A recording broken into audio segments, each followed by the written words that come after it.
Islamic States, revised and introduced by Dr. Phil Milena Rampoldi.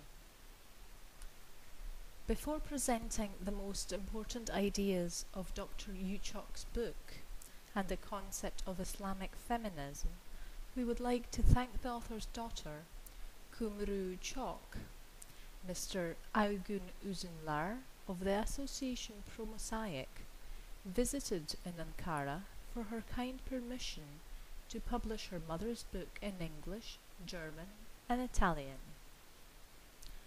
With this first English publication, the Association ProMosaik wants to contribute to gender dialogue in Islam and to interreligious dialogue to promote justice and peace.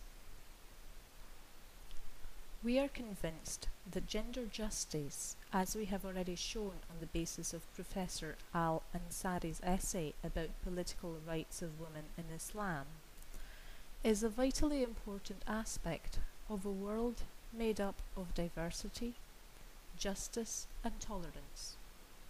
The first English revised edition should also help us not to forget the writer, who was killed by a bomb attack in 1990. The first aspect Dr. Rampoldi stresses on when she comments on Dr. Üçok's book is the historical approach to the matter of women and political participation in Islam. If we go back to history, we start understanding that women also participated in politics in Muslim countries.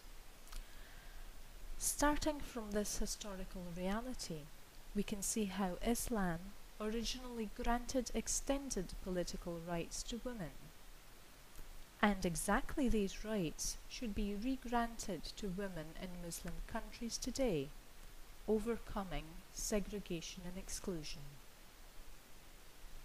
In the introduction, Dr. Rampoldi explains how this exclusion was justified religiously by manipulating the generalizing sources. The androcentric point of view, asking for total exclusion of women from Islamic politics, which has succeeded for centuries, starts from two very daring conclusions. According to this tradition, women should not be allowed to govern because their governance means that empires will never prosper. However, there is an additional conclusion related to this starting point, and it is the exclusion based on the Quran, Sunnah, and the consensus of Muslim scholars. On the basis of the Quranic verse 4.34, which does not relate to politics, but to the relationship between genders in marriage, in which only the husband must financially support the family. Therefore, from the housewife, many traditional scholars monistically deduct the unpolitical woman, who is not allowed to participate in politics and society.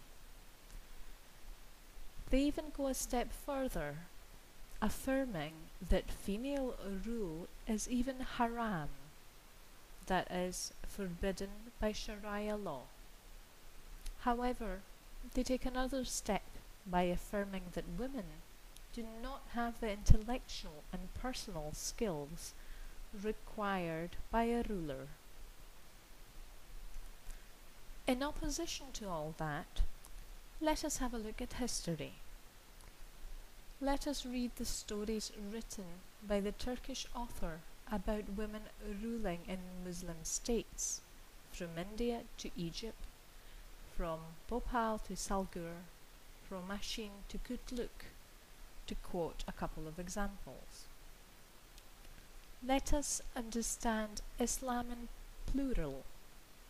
Let us discover the biographies and political struggles of women in Islamic countries, women who had to fight in a misogynic environment.